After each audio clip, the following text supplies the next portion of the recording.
La taxe MGEN. Les métiers de l'enseignement et de l'enseignement supérieur manquent d'attractivité. En dépit de l'importance des universités pour l'innovation et la croissance, nos autorités semblent bien décidées à rendre ces métiers encore moins attractifs. La dernière mesure est d'imposer d'adhérer à la mutuelle MGEN au 1er mai 2026, même pour celles et ceux qui ont une mutuelle plus avantageuse. Présentée comme une avancée par les syndicats très impliqués dans cette mutuelle et qui ont largement contribué à l'élaboration des critères de choix de l'appel d'offres, qui a été calqué sur le fonctionnement de la MGEN, cette mesure conduit à une cotisation à 30% proportionnelle au revenu, et donc élevée pour un enseignant-chercheur, surtout en fin de carrière. Et ce pour des remboursements très peu élevés. Cette cotisation obligatoire est donc bien un nouveau prélèvement obligatoire déguisé.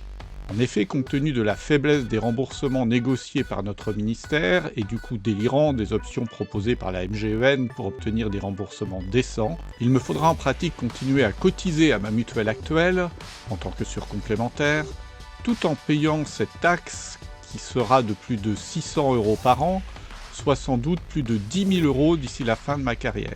Le tout avec un service client plus que problématique. Après 4 messages et 3 appels téléphoniques, je n'ai toujours pas pu ajouter mon RIB à mon compte pour tout de même obtenir quelques micro-remboursements.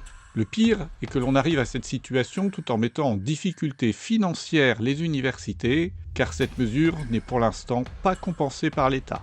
Décidément, il semble bien que la France soit décidée à décrocher du peloton des pays leaders en matière d'innovation.